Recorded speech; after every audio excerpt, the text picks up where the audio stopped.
So malignant pleural effusions take up a fair amount of my time as an interventional pulmonologist. Up to 15% of all solid organ cancers are affected by a pleural effusion of varying degrees. The most common solid organ cancers that cause the pleural effusion are going to be lung and breast, with hematologic malignancies coming in distant third. As we approach this, and I think this is where your ultrasound comes into play. So you have a patient either with a known or suspected malignancy and a pleural effusion. There are things that can clue you in that say, yeah, there's probably pleural involvement. There was a couple of good papers that have kind of looked at ultrasound characteristics that are supportive of a malignant pleural effusion. And the biggest things are pleural nodularity or pleural thickening greater than a centimeter. So if you see those things on ultrasound, odds are pretty high that you're going to have a malignant pleural effusion. When you suspect a malignant pleural effusion, draining it is the first step. And I always start with a thoracentesis in those patients. When you're sending off studies, you still send kind of the basic lights criteria. So you're going to want to rule out infection up front. And then you're going to want to send cytology. In these situations, there's been some data that has been published about how much fluid to send. You want to send at least 50 cc's in this day and age of we're needing next generation sequencing and molecular testing and things like that. It's probably a good idea to send more than that. I think our lab uses up to 200 cc's, but make sure you're sending at least 50 cc's so you can get an adequate cellularity. And then so they can, one, see if it is malignant, and then two, hopefully have enough for molecular markers, because you can get next generation sequencing from pleural fluid. And actually, sometimes it's better because the cells are intact. And then management from there. So first, if you do your first thora, it's lymphocytic predominant. You have a patient who has a cancer. So still the overwhelmingly likely diagnosis is going to be that this is a malignant effusion. Recommend repeating a second thoracentesis if the fluid returns.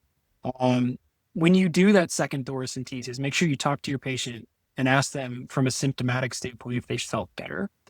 After the initial thoracentesis, if their symptoms of dyspnea got better. Let's say you do that second thoracentesis, you still don't get malignant cells on it.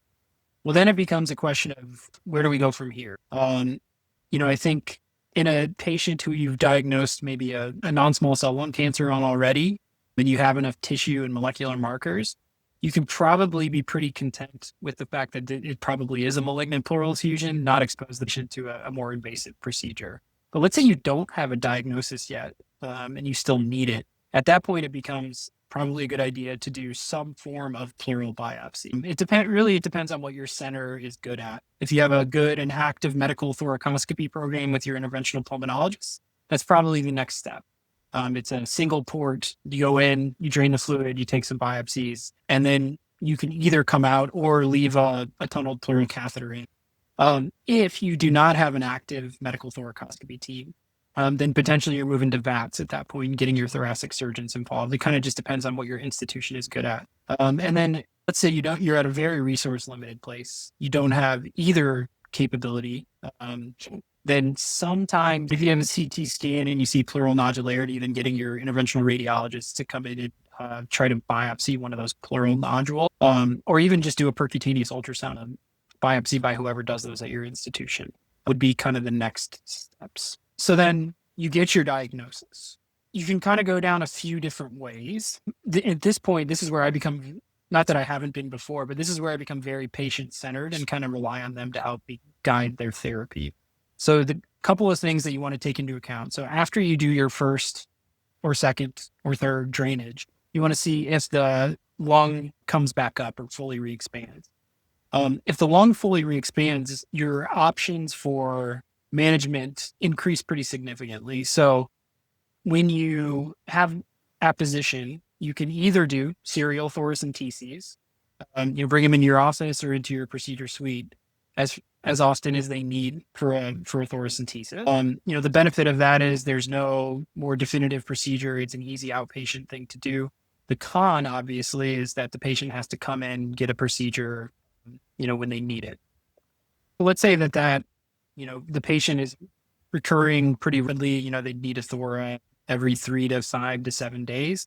Then I think at that point, your hand is a little bit forced is doing something that more definitive. So if the lung fully re-expands, you have the option of doing either a tunneled pleural catheter or a medical thoracoscopy placement of a tunneled pleural catheter. And you can add something called talc or another sclerosing agent that can promote pleurodesis. So pleurodesis, long story short, is using some sort of sclerosing agent or mechanical way to inflame the pleural space so that the parietal and visceral pleura oppose and stick together. And then you, for lack of a better term, kind of obliterate the pleural space. The only way that that is possible is if those two sides of the pleural space touch. So in the patients where that's possible, I think especially there's some new data coming out that doing a rapid pleurodesis protocol can really kind of fix quote unquote patients in a few days. So you put a tunneled pleural catheter in, you get an X-ray or do an ultrasound that shows lung sliding or pleural apposition, and then you instill talc and have them either hooked to suction in the hospital for 48 hours or drain their Pleurex or tunneled pleural catheter at home 2 to 3 times a day for the next couple days. And a lot of times it's effective achieving pleurodesis in a very rapid manner. But that only works in patients where you have that pleural apposition. Unfortunately, a lot of patients do not fall in that category. And so what you offer those patients are either serial thoracentesis or a tunneled pleural catheter placement where they go home and they drain. The average amount of time that a tunneled pleural catheter is in place in a patient is between 2 and 3 months. And then even if they don't have pleural apposition, they do achieve some form of pleurodesis at that point, generally speaking.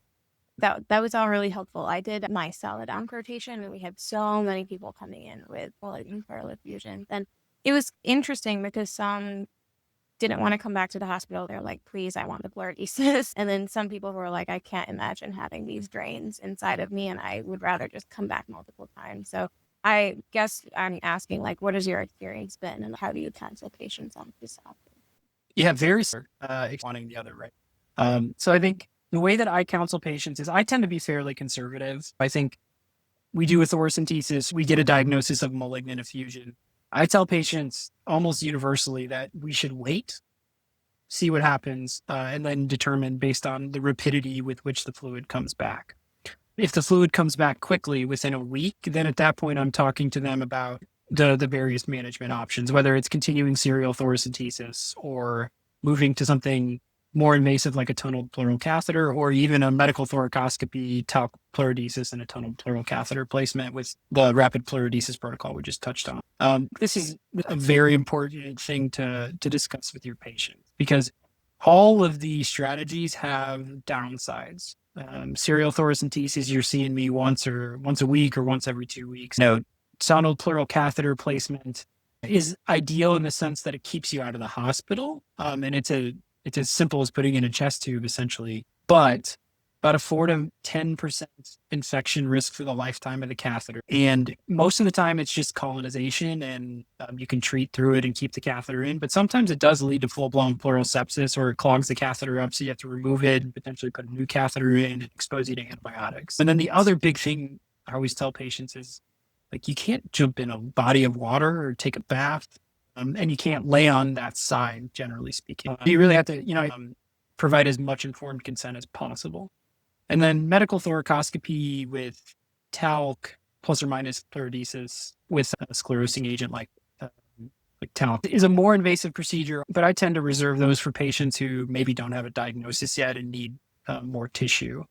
Some of my colleagues will use that procedure all the time and have great success with it. I'm not knocking it. It's just my personal style is to be a little more conservative.